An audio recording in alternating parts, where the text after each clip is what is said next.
Hello guys, welcome back to my channel. இன்றைக்கி நம்ம என்ன பார்க்க போகிறோம் அப்படின்னு பார்த்தீங்கன்னா, ஒரு சப்ஜெக்ட் ஓரியன்ட் வீடியோவே கிடையாது. எல்லாருமே பார்க்கக்கூடிய ஒரு வீடியோ தான். அண்ட் எல்லாருக்குமே தேவைப்படக்கூடிய ஒரு வீடியோ. அண்ட் ஆர்ட்ஸ் ஸ்டூடெண்ட்ஸ்க்கு மட்டும் கிடையாது, சயின்ஸ்க்கும் கிடையாது, இன்ஜினியரிங் ஸ்டூடெண்ட்ஸ்க்கு கூட தேவைப்படும்.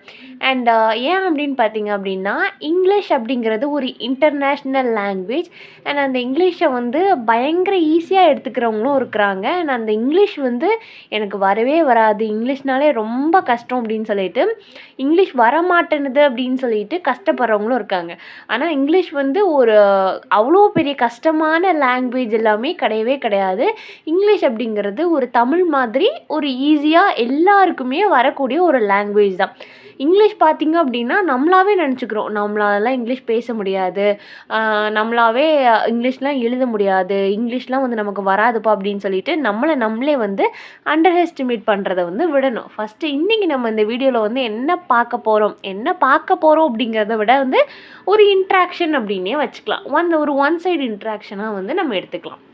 How to get more marks in English, அதாவது இங்கிலீஷில் எப்படி நிறைய மார்க்ஸ் வாங்கலாம், அண்ட் இங்கிலீஷ் எப்படி நம்மளால் முடிஞ்ச அளவுக்கு ஒரு ஃப்ளூவென்சியாக பேசலாம். ரீசெண்ட் டேஸாக எனக்கு கொஞ்சம் கமெண்ட்ஸ் வந்தது. அண்ட் அந்த கமெண்ட்ஸில் நான் ரொம்ப குறிப்பிடணும்னு நினைக்கிறது இந்த கமெண்ட் தான். அது யார் அப்படிங்கிறது எனக்கு தெரியல, தம்பியா தங்கச்சியா அப்படிங்கிறது எனக்கு தெரியல, அண்ட் அவங்க நேம் கூட எனக்கு தெரியாது. பட் தொடர்ந்து ஒரு 1 வீக்காக கமெண்ட் பண்ணிகிட்டே இருக்கிறாங்க. அண்ட் அவங்களுக்கு தான் இந்த வீடியோ டெடிகேட்டட் அப்படின்னு சொல்லிட்டு கூட சொல்லலாம். அண்ட் உங்களுக்காக தான் இந்த வீடியோ. பார்த்தீங்க அப்படின்னா, ஃபஸ்ட்டு இங்கிலீஷில் நம்ம இப்போ நீங்கள் யூஜி படிச்சிங்கனாலும் சரி, பிஜி படிச்சிங்கனாலும் சரி, இங்கிலீஷில் நான் பாஸ் ஆகணும் அப்படின்னு நினச்சிங்க அப்படின்னாவே நீங்கள் மோர் தென் 80 மார்க்ஸ் ஸ்கோர் பண்ணுறதுக்கு ஈஸியஸ்ட் வே நான் சொல்ல போகிறேன். பார்த்தீங்க அப்படின்னா, ஃபஸ்ட்டு நம்ம மார்க்கு கேல்குலேட் பண்ணணும். நம்ம 25 மார்க்ஸ் நமக்கு நம்ம தியரி இல்லாமல் எக்ஸ்ட்ராவாக நம்ம எழுதுகிற அசைன்மெண்ட்டு, செமினார் அண்ட் அட்டனன்ஸ்க்காக கொடுத்துருப்பாங்க. அண்ட் அது போக இன்டர்னல் ஆப்வியஸாக நம்ம காலேஜ்லேருந்து போடுவாங்க. இன்டர்னல்லேருந்து காலேஜில் நம்ம எழுதின மார்க்ஸை மட்டும்தான் அப்லோட் பண்ணுறாங்களா அப்படின்னு கேட்டிங்க அப்படின்னா எனக்கு தெரிலப்பா. அது எல்லாமே உங்களுக்கே தெரியும். அண்ட் ஓரளவுக்கு அப்போ அந்த 25லேருந்து நம்ம ஒரு 20 குறைஞ்சது நம்ம 18 மாதிரி எடுத்துக்கிட்டாலுமே பார்த்திங்க அப்படின்னா நம்ம அந்த 25க்கு மினிமம் 8 எடுத்தாலே நம்ம பாஸ் ஆகிடலாம். அண்ட் பார்த்திங்க அப்படின்னா அதில் நம்ம ஒரு 18 கால்குலேட் பண்ணி வச்சுருந்தாலும் கூட 25க்கு 18 அப்படிங்கிறது ஒரு குட் மார்க்ஸ். அண்ட் நெக்ஸ்ட்டு பார்த்திங்க அப்படின்னா தியரி சைடு இப்போது நம்ம பேச போகிறது அந்த 25 மார்க்ஸை பற்றி கிடையாது. இந்த 75 மார்க்ஸுக்கு நம்ம எப்படி 65 அபோவ் குறைஞ்சது எப்படி நம்ம 50 மார்க்ஸ் ஸ்கோர் பண்ணலாம். அண்ட் எனக்கு இங்கிலீஷ் வரவே வராது அப்படின்னு நினைக்கிறவங்களுக்கு 55 மார்க்ஸ், அண்ட் இங்கிலீஷ் வரும்பா அப்படின்னு நினைக்கிறவங்களுக்கு 65, அண்ட் நீங்கள் 75க்கு ஒரு 70 எய்ம் கூட நீங்கள் பண்ணலாம். என்ன அப்படின்னு பார்த்தீங்கன்னா, ஃபஸ்ட்டு உங்கள் சிலபஸ் எடுத்துக்கணும். சிலபஸ் எடுத்துக்கிட்டிங்க அப்படின்னா அதில் 5 யூனிட் இருக்கும். 5 யூனிட்டில் ஒவ்வொரு யூனிட்லேயும் நீங்கள் ஒவ்வொரு பேப்பரை பொறுத்து இருக்கும். ஒரு டாப்பிக்கும் இருக்கலாம், ஒரு 4, 5, 7, 8 டாபிக் வரைக்கும் போகலாம். இப்போ 7, 8 டாபிக் வரைக்கும் போகுது அப்படின்னா கண்டிப்பான முறையில் நீங்கள் யூஜியாக இருந்தாலும் சரி, பிஜியாக இருந்தாலும் சரி, அந்த ஒரு யூனிட்டில் 8 டாபிக், இப்போ 8 போம் உங்களுக்கு கொடுத்துருக்குறாங்க அப்படின்னா அந்த 8 போம்லேருந்தும் கொஸ்டின் வருமானு கேட்டிங்கன்னா நோ. இப்போது நீங்கள் ஒரு 8 போம் இருக்குது, அதிகபட்சம் ஒரு 8 போம் இருக்குது அப்படின்னா அதில் நீங்கள் 6 போம் நீங்கள் தரவாக தெரிஞ்சு வச்சுக்கணும்னா வேறு ஒன்றுமே கிடையாது. இப்போது நம்ம வீடியோ அப்லோட் பண்ணுறோம் இல்லையா, அது போக உங்கள் காலேஜில் கிளாஸ் எடுப்பாங்க, நோட்ஸ் கொடுப்பாங்கல்ல, என்னோடய நோட்ஸ் அண்ட் உங்கள் காலேஜில் கொடுக்குற நோட்ஸ், அது போக எக்ஸ்ட்ராவாக மார்க்ஸ் ஸ்கோர் பண்ணணும் அப்படிங்கிறப்போ நீங்கள் கூகுளில் சம்மரி போட்டு பார்த்து அண்ட் அதை நீங்கள் ஒரு தடவை ரீட் பண்ணி விட்டிங்கன்னாவே உங்களுக்கு எழுதும் போது தானாகவே ஃப்ளூவன்சி வந்துடும். அப்போது ஒரு யூனிட்டுக்கு நீங்கள் 2 போம் ஸ்கிப் பண்ணலாம். இதே மாதிரி 5 யூனிட் இருக்கும். அண்ட் அந்த 5 யூனிட்லேயுமே இப்போது 2 ஸ்டோரி இருக்குது அப்படின்னா ஒரு யூனிட்டில் 2 நாவல் கொடுத்துருக்குறாங்க. அண்ட் அந்த 2 நாவலில் 2யுமே படிக்கணுமான்னு கேட்டிங்க அப்படின்னா ஒன்று நீங்கள் தரவாக படித்து வச்சுக்கணும், அண்ட் இன்னொன்று கதை தெரிஞ்சு வச்சுக்கலாம். ஏன் அப்படின்னா, நமக்கு வந்து 2லையுமே வந்து நம்ம ஒன்று ஆப்ஷன் விட்டு எழுதலாம். பட் ஒன் வேர்ட்ஸ் அட்டெண்ட் பண்ணணும் அப்படின்னா, நமக்கு 2ஓட ஸ்டோரியுமே தெரியணும். அதாவது ஒன்று நீங்கள் சம்மரி எழுதுறதுக்காக வந்து நீங்கள் கொஞ்சம் டீட்டெயில்டான ஸ்டோரி தெரிஞ்சுக்கணும். அண்ட் ஒன் வேர்ட்ஸ் அட்டெண்ட் பண்ணுறதுக்கு வந்து நீங்கள் வந்து கொஞ்சம் ஷாலோவாக தெரிஞ்சுக்கிட்டா போதும். இதே மாதிரி 5 யூனிட்டையுமே வந்து நீங்கள் வந்து கவர் பண்ணிடலாம். அண்ட் பேப்பர் ப்ரெசன்டேஷன் வந்து உங்கள் செம்மில் வந்து அதிகமாக வந்து ரோல் ப்ளே பண்ணும். நீங்கள் வந்து இப்போ காலேஜ் படிக்கிறோம் அப்படின்னாவே 10th 12th வந்து நம்ம க்ராஸ் பண்ணி தான் வந்திருப்போம். அண்ட் நம்ம ஸ்கூலிங்லே வந்து சொல்லியிருப்பாங்க. நார்மலாக எல்லோரும் என்ன சொல்லுவாங்க அப்படின்னு பார்த்தீங்கன்னா, இங்கிலீஷ் மீடியம்னா இங்கிலீஷ் நல்லா வரும், தமிழ் மீடியம்லாம் வந்து இங்கிலீஷ் ஒழுங்காக படிக்க மாட்டாங்க. அதுவே ஆக்சுவலி ஒரு பெரிய மித். அப்படிலாம் கிடையவே கிடையாது. இங்கிலீஷ் மேலே யாருக்கு அதிகமாக இன்ட்ரெஸ்ட் இருக்கோ அவங்க வந்து தமிழ் மீடியம் இங்கிலீஷ் மீடியம்ங்கிறதுலாம் பிரச்சனையே இல்லை. ஆட்டோமேட்டிக்காக வந்து அவங்களுக்கு இங்கிலீஷ் வந்து நல்லாவே வந்து வரும். அண்ட் பார்த்திங்க அப்படின்னா சின்ன சின்ன கிராமர் மிஸ்டேக் வந்து இல்லாமல் பார்த்துக்கணும். அண்ட் ஒன் வேர்டில் வந்து இப்போது பிஜி அப்படின்னா 15 ஒன் வேர்ட். அந்த 15க்கு வந்து நீங்கள் குறைஞ்சது ஒரு 12 ஒன் வேர்டு வந்து கரெக்டாக எடுத்துட்டீங்க அப்படின்னாவே உங்கள் மேலே வந்து ஒரு நல்ல இம்ப்ரெஷன் வரும். ஓகே, இது வந்து படிக்கிற பிள்ளை. அண்ட் 10 ஒன் வேர்டுக்கு நீங்கள் 8 ஒன் வேர்டு கரெக்டாக எழுதிட்டீங்க அப்படின்னா ஓகே, நம்ம வந்து மேக்ஸிமம் வந்து நம்ம பாஸ் ஆயிடுவோம் அப்படிங்கிற ஒரு நம்பிக்கை வந்து நமக்கே வரும். நெக்ஸ்ட்டு பார்த்திங்க அப்படின்னா ஹேண்ட் ரைட்டிங் ப்ரெசன்டேஷனில் வந்து ஒரு இம்பார்ட்டண்டானது என்ன அப்படின்னு பார்த்தீங்கன்னா ஹேண்ட் ரைட்டிங். எல்லாரும் ஹேண்ட் ரைட்டிங்குமே வந்து சூப்பராக இருக்குமா அப்படின்னு கேட்டிங்க அப்படின்னா நோ தான். டெஃபினட்டாக வந்து சூப்பராக எழுதுவோம்ப்பா அப்படிங்கிற மாதிரிலாம் கிடையாது. ஒவ்வொருத்தங்க ஹேண்ட் ரைட்டிங் வந்து ஒவ்வொரு மாதிரி தான் இருக்கும். ஆனால் அந்த ஹேண்ட் ரைட்டிங்கை வந்து நம்ம பேப்பர் வந்து யார் நம்ம பேப்பரை வேல்யூவேட் பண்ண போகிறாங்கங்கிறதே தெரியாது. இப்போது நம்மளோட ஸ்டாஃப்க்கு வந்து நம்ம ஹேண்ட் ரைட்டிங் வந்து புரிஞ்சிருக்கும். ஏன்னா இன்டர்னல் பேப்பர்ஸ் எல்லாமே கரெக்ட் பண்ணுவாங்க. அண்ட் கிளாஸில் வந்து நம்மளோட நோட்ஸ் எல்லாம் பார்க்கும்போது இவங்க இப்படி தான் எழுதுவாங்க அப்படிங்கிறது அவங்களுக்கு தெரியும். பட் ஒரு தேர்ட் பார்ட்டி வந்து நம்ம பேப்பரை வேல்யூவேட் பண்ணும்போது அவங்களுக்கு வந்து நம்ம ஹேண்ட் ரைட்டிங் சூப்பராக இல்லைனாலுமே நம்ம எழுதியிருக்கிறது வந்து உங்களுக்கு புரிகிற மாதிரி இருக்கணும். ப்ரெசன்டேஷனில் நான் வந்து ஃபாலோ பண்ணக்கூடிய ஒரு முக்கியமான விஷயம் என்ன அப்படின்னா பிளாக் பென். ஸோ எக்ஸாமுக்கு போகிறதுக்கு முன்னாடி கண்டிப்பாக செம்மில் நீங்கள் வந்து இன்டர்னலில் யூஸ் பண்ணாலுமே ஓகே தான், அந்த ப்ராக்டிஸ் உங்களுக்கு வந்துடும். அண்ட் இங்கிலீஷ் எழுதும்போது இன்டர்னலில் இருந்தாலுமே வந்து நீங்கள் ரூல்டு பேப்பர் வந்து ப்ரிஃபர் பண்ணுங்கள். ஏன் அப்படின்னா நம்ம அன்ரூல்டு பேப்பரில் வந்து எழுதும்போது கண்டிப்பான முறையில் வந்து ஈஸியாக வந்து பேப்பரை வந்து நம்ம ஃபில் பண்ண முடியும். அதே இது ரூல்டு பேப்பரில் எழுதும்போது வந்து பேப்பரை ஃபில் பண்ணுறது வந்து கஷ்டம். நான் என்னோடய யூஜியாக இருக்கட்டும் பிஜியாக இருக்கட்டும் ஃபுல்லாகவே ரூல்டு பேப்பர் தான் வந்து நான் ப்ரிஃபர் பண்ணுவேன். அண்ட் என் கிளாஸில் வந்து எல்லாருமே அன்ரூலில் எழுதும்போது கூட வந்து நான் வந்து ரூலில் தான் எழுதுவேன். ஏன் அப்படின்னா நமக்கு வந்து ஹேண்ட் ரைட்டிங் அதிலே வந்து நம்ம கொஞ்சம் அந்த ஃபாஸ்ட்டாக ஃப்ளோவியாக வரும். அண்ட் அது மட்டும் இல்லாமல் நம்ம வந்து ரூல்டில் எழுதும்போது வந்து அந்த செம்முக்கு வந்து நமக்கு எப்படி வந்து பேப்பர் இருக்கும் அப்படிங்கிறத வந்து நம்ம தெரிஞ்சுக்கணும். இவ்வளோ எழுதுனா வந்து நம்ம பேஜ் ஃபில் ஆகுது அப்படிங்கிறத வந்து நம்மளே வந்து ஒரு மைண்ட் கால்குலேட் போட்டுடலாம். அண்ட் பார்த்திங்க அப்படின்னா பிளாக் பென்னை வச்சு தயவு செஞ்சு வந்து சைடு ஹெட்டிங் அண்ட் இங்கிலீஷை பொறுத்த வரைக்குமே நீங்கள் ஒரு போம் எழுதுனீங்க அப்படின்னா கண்டிப்பான முறையில் author intro and about the போம். அண்ட் நம்மளோட வீடியோவில் பார்த்திங்க அப்படின்னா மேக்ஸிமம் எல்லாத்துக்குமே வந்து நான் கொடுத்துருவேன். அது அபவுட் த ஆத்தரும் அண்ட் போமும். இதுக்கு வந்து எக்ஸ்ட்ராவாக மார்க்ஸ் இருக்கா அப்படின்னு கேட்டிங்க அப்படின்னா கண்டிப்பான முறையில் கிடையாது. ஆனால் டைரெக்டாக சொல்ல மாட்டாங்க. ஆனால் இன்டைரக்டாக வந்து அந்த மார்க்ஸ்க்கு வந்து கண்டிப்பான முறையில் ரொம்பவே ஹெல்ப் பண்ணும்.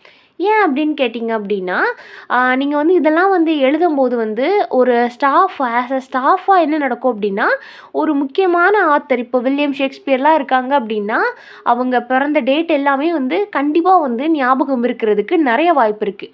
அண்ட் அவரோட எல்லா ஒர்க்ஸுமே பயங்கர ஃபேமஸான ஒர்க்ஸ் அப்படிங்கிறதுனால என்ன நடக்கும் அப்படின்னு பார்த்தீங்க அப்படின்னா அதில் 2-3 ஒர்க்ஸ் எழுதும்போது சரி பிள்ளை படிச்சிருக்கா பையன் படிச்சிருக்கான் அப்படின்னு சொல்லிட்டு பேப்பர் கரெக்ஷன் பண்ணுற நம்ம மைண்டில் வந்து கொஞ்சம் வந்து ரிஜிஸ்டர் பண்ணலாம். ஸோ அந்த அபவுட் த ஆத்தர் அண்ட் இதெல்லாமே வந்து கொஞ்சம் பிளாக் பண்ண வச்சு எழுதிட்டு கொஞ்சம் உள்ளே வந்து உங்களுக்கு கரெக்டாக தெரிஞ்சதை மட்டும் வந்து எழுதுங்க. ரெண்டாவது என்ன அப்படின்னு பார்த்தீங்க அப்படின்னா ஒரு வேர்டுக்கு வந்து உங்களுக்கு ஆன்சர் தெரியாது அண்ட் ஒரு வேர்டுக்கு வந்து உங்களுக்கு ஸ்பெல்லிங் தெரியாது அப்படின்னா தயவு செஞ்சு அதை வந்து பிளாக்ல கொண்டு போட்டோ இல்லை அப்படின்னா அதை ஹைலைட் பண்ணியோ காட்டாதீங்க. உங்களுக்கு வந்து அதுக்கு ஸ்பெல்லிங் தெரியாது அதை அடித்து எழுதுறது அண்ட் பேப்பரில் வந்து இந்த அடித்தல் திரித்தல் வேலையே வந்து இருக்கக்கூடாது. நீங்கள் அப்படி அடித்து திருத்திருந்தீங்கன்னாவே சரி உங்களுக்கு தெரியலை, நீங்கள் வந்து அடிச்சுட்டு அதை கரெக்டாக எழுதியிருந்தீங்கனாலுமே யார்ட்டையாவது கேட்டு எழுதியிருக்காங்க இல்லைன்னா இவங்களுக்கு வந்து படிக்க தெரியல இவங்களுக்கு தெரியல அப்படிங்கிற ஒரு இம்ப்ரெஷனை வந்து அது க்ரியேட் பண்ணும். ஸோ வந்து எழுதாதீங்க. முடிஞ்ச அளவுக்கு என்ன பண்ணணும் அப்படின்னு பார்த்தீங்கன்னா, பார்ட் ஏல வந்து 1 வேர்ட்ஸ் இருக்குமா, 1 வேர்ட்ஸை வந்து ஒரு பேஜுக்குள்ளே வந்து நீங்கள் கவர் பண்ணி கொண்டு வந்துடணும். அண்ட் 1 வேர்ட்ஸ்க்கு வந்து சைடில் நீங்கள் ஆன்சர் எழுதிட்டு 1 வேர்ட்ஸில் வந்து தயவு செஞ்சு அடிச்சிடாதீங்க. அண்ட் தெரியாத 1 வேர்ட்ஸை வந்து நீங்கள் எப்படி எழுதுவீங்க அப்படிங்கிறது வந்து எல்லாத்துக்குமே தெரியும். ஆஸ் அ ஸ்டூடெண்ட்டாக எங்களுக்குமே தெரியும். செம்லலாம் 1 வேர்ட்ஸ் வந்து முடிஞ்ச அளவுக்கு எல்லோரும் எப்படி எழுதுவாங்கன்னு. அந்த மாதிரி வந்து நீங்கள் கடைசி வரைக்கும் வச்சு கூட 1 வேர்ட்ஸை ஆனால் கண்டிப்பாக அட்டன் பண்ணிடணும். அண்ட் எக்ஸாம் எழுதி முடிச்சதுக்கப்புறம் வந்து நீங்கள் என்ன பண்ணணும்னா, அந்த 1 வேர்ட்ஸில் வந்து side option A, option pin option number வந்து போடுறது வந்து ஒரு ப்ரிஃபரபிள். அண்ட் நெக்ஸ்ட்டு பார்த்தீங்க அப்படின்னா, பார்ட் பியில் வந்து நம்ம வந்து ஆன்சர் 5 மார்க் கொஸ்டின் இருக்கும் இல்லையா, அண்ட் பிஜி அப்படின்னா 4 மார்க்ஸ். அப்போது அந்த 5 மார்க்ஸை வந்து நீங்கள் எப்படி அட்டன் பண்ணணும் அப்படின்னா, வரிசையாக இப்போ வந்து நம்பர் 11ல் ஏயா பியா, 12ல் ஏயா பியா அப்படின்னு சொல்லிட்டு முடிஞ்ச அளவுக்கு வந்து வரிசையாக அட்டன் பண்ணுங்கள். நான் வந்து 5 மார்க்ஸ் அப்படின்னா குறைஞ்சது வந்து 2 பேஜஸ் அப்படின்னா நமக்கு வந்து லெஃப்ட் சைட்லேருந்து ரைட் சைடு வந்து கரெக்டாக நம்ம முடிக்கிற மாதிரி இருக்கும்.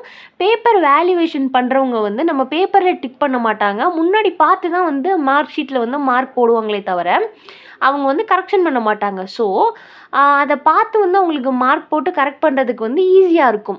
ஒரு ஃப்ளோவியாக வந்து அவங்க போவாங்க, இரிட்டேட் ஆக மாட்டாங்க.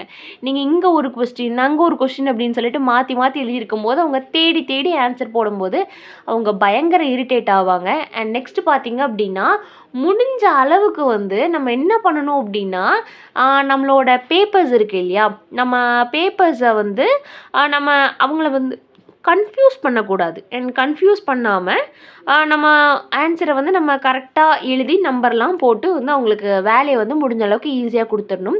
ஏன் அப்படின்னா, இவ்வளோ நேரத்துக்குள்ளே வந்து நீங்கள் ஒரு 20 பேஜஸ் 30 பேஜஸ் டிக் பண்ணுங்கும் போது வந்து பயங்கர இரிட்டேஷனில் தான் இருப்பாங்க. ஸோ அண்ட் முடிஞ்ச அளவுக்கு நம்ம வந்து ப்ரெசன்டபுளாக வந்து இருந்துக்கணும். நெக்ஸ்ட்டு பார்த்தீங்க அப்படின்னா, எக்காரணத்தை கொண்டும் நான் வந்து 1 ஹவரில் எக்ஸாம் முடிச்சிருவேன், நான் தான் கெத்துப்பா அப்படி சொல்லிட்டு தயவு செஞ்சு அந்த பழக்கத்தை வந்து விட்டுருங்க. தெரியுதோ தெரியலையோ எல்லா கொஸ்டினையுமே வந்து அட்டன் பண்ணிவிட்டு வாங்க.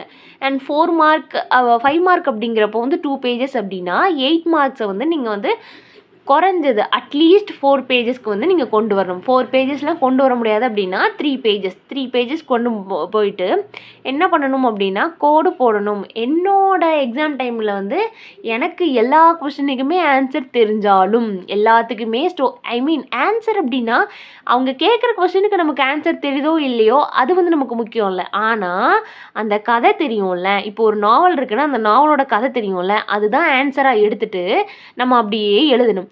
இப்போ வந்து 8 மார்க்கில் வந்து உங்களுக்கு ஒரு கதை தெரிஞ்சிருக்கு, அதே கொஸ்டின் 5 மார்க்கில் கேட்டிருந்தானா 5 மார்க்கை பார்த்து 8 மார்க்கில் எழுதி வைக்கலாம்.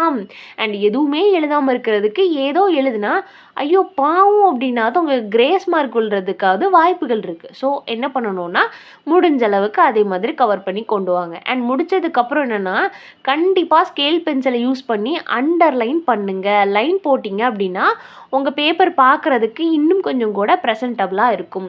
அண்ட் பேப்பர் எல்லாமே ஓகேவாயிடுமா, அண்ட் இதிலே வந்து நமக்கு ஓரளவுக்கு வந்து நம்ம மார்க்ஸ் ஸ்கோர் பண்ணிடலாம். ஆனால் நம்ம கண்டென்ட் நமக்கு தேவை இல்லையா, அப்பப்போ கேட்குற வீடியோவாக இருக்கலாம் அண்ட் பார்க்குற வீடியோஸ், கிளாஸில் வந்து கொடுக்குற நோட்ஸ் எல்லாமே உங்களுக்கு புரிகிற லாங்குவேஜில் குட்டி குட்டி ஹிண்ட்ஸாக எடுத்து வச்சுக்கோங்க. நம்ம வீடியோவில் எல்லாமே நான் திரும்ப திரும்ப சொல்கிறது என்னென்னா, உங்களுக்கு புரிகிற லாங்குவேஜ் அப்படின்னா நமக்கு வந்து இப்படி எழுதினா அது எனக்கு புரியும், நம்ம பக்கத்தில் உள்ளவங்களுக்கு புரியாது, ஆனால் அப்படி எழுதியிருந்தால் நமக்கு புரியும்ல. அந்த மாதிரி லாங்குவேஜில் வந்து நம்ம குட்டி குட்டியாக எழுதி வச்சுட்டு எக்ஸாமுக்கு முன்னாடி பார்த்தாலுமே இது எனக்கு தெரியும் அப்படின்னு நமக்கு ஃபிக்ஸ் பண்ணியிருப்போம்ல, அதை வந்து பிடிச்சிட்டு நீங்கள் வந்து எக்ஸாமுக்கு முன்னாடி வந்து எல்லாத்தையுமே ஒரு தடவை ரிவைஸ் பண்ணி விட்டுருங்க.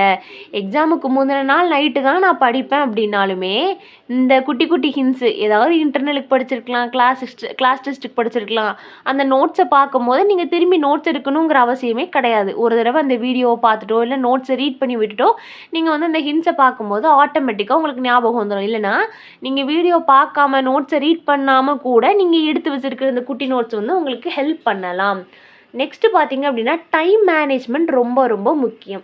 அண்ட் டைம் மேனேஜ்மெண்ட் அப்படிங்கிறப்போ நீங்கள் வந்து கொடுத்துருக்கிற டைம்குள்ளே வந்து ஒரு கொஸ்டினுக்கு வந்து இவ்வளோ தான் டைம் அப்படின்னு சொல்லிட்டு டைம் மேனேஜ் பண்ணி வந்து நீங்கள் எழுத வந்து பழகிக்கணும். அண்ட் ஒவ்வொரு யூனிட் 5 யூனிட் இருக்குது அப்படின்னா முடிஞ்ச அளவுக்கு வந்து எல்லாத்தையும் கவர் பண்ணணும். முடியாத பட்சத்துக்கு என்ன பண்ணணும் அப்படிங்கிறதையுமே நான் வந்து சொல்லிட்டேன். அண்ட் பங்க்சுவேஷன்ஸ் எல்லாமே தப்பு தப்பாக விட்டுறக்கூடாது. மேக்ஸிமம் வந்து ஜென்ரல் இங்கிலீஷ் பேப்பர்லலாம் ஒன் வேர்டில் வந்து நீங்கள் விட்டுறவே கூடாது. ஒன் வேர்ட்ஸில் வந்து நம்ம ஈஸியாக மார்க் ஏறுறதும் ஒன் வேர்ட்ஸில் தான். அண்ட் மார்க்ஸ் வந்து இறங்குறதுக்கு காரணமும் வந்து ஒன் வேர்ட்ஸாக இருக்கும். ஸோ ஒன் வேர்ட்ஸ் எல்லாமே வந்து ரொம்பவே முக்கியமானது. அண்ட் அது போக வந்து அழகான ஹேண்ட் ரைட்டிங் அண்டு நிறைய கண்டென்ட், நமக்கு கொஞ்சம் தெரிஞ்ச கண்டென்ட்டை கூட நமக்கு நிறைய தெரிஞ்ச மாதிரி எழுதுறது வந்து ஒரு ஆர்ட். அண்ட் அதே மாதிரி கூட நம்ம கன்வெர்ட் பண்ணி எழுத வந்து நம்ம பழகிக்கணும். நமக்கு கண்டென்ட் கொஞ்சம் தான் தெரியும். ஆனால் அவங்க சிலருக்கு வந்து கண்டென்ட் கம்மியாக இருக்கும். ஆனால் எழுதுகிற ஸ்டைல்லே வந்து அவங்க வந்து அடிச்சு தூக்கிடுவாங்க. ரொம்ப பயங்கரமாக வந்து எழுதுவாங்க. நிறைய பேத்துக்கு கண்டென்ட் தெரியும். ஆனால் எப்படி வந்து வேர்ட்ஸ் எல்லாமே கோர்த்து எழுதுறது அப்படிங்கிறது தெரியாது.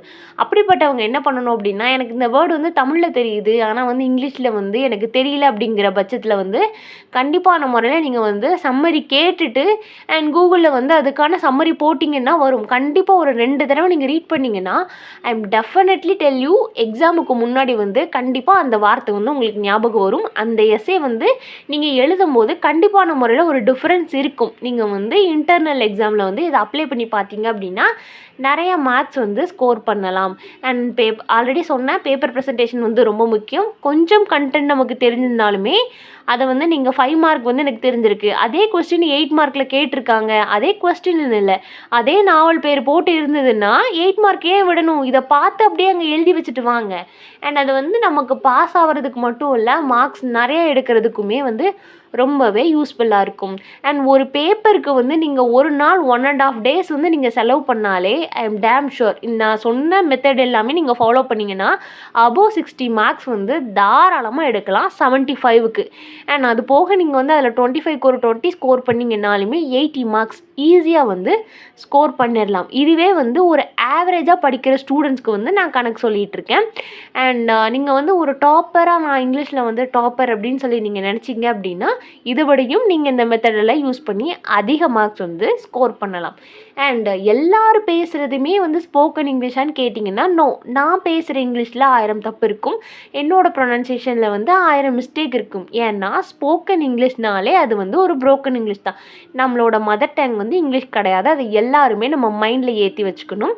ஸோ நம்ம வந்து தமிழ் தான், ஆனால் நம்ம நமக்கு வந்து இங்கிலீஷ் வந்து ஒரு அதர் லாங்குவேஜ். அதை வந்து நம்ம கற்றுக்கிட்டு பேசும்போது அது வந்து ஒரு ப்ரோக்கன் இங்கிலீஷாக தான் இருக்கும். ஆனால் அதை வந்து நம்ம ட்ரை பண்ணணும். அப்படியே நம்ம விட்டுட்டோம் அப்படின்னா வராது அப்படின்னு விட்டுட்டோம்னா அது வந்து வராது. அதே இது நமக்கு வரும் அப்படின்னு சொல்லி ட்ரை பண்ணோன்னா கண்டிப்பாக ஒரு நாள் வந்து அது நமக்கு வரும். ஸோ இதை எல்லாமே மைண்டில் வச்சுட்டு இந்த எக்ஸாமில் அது இன்டர்னலாக இருக்கலாம், செம்மில் இருக்கலாம், சூப்பராக எழுதுங்க. And all the best. Thanks for watching and subscribe for more videos.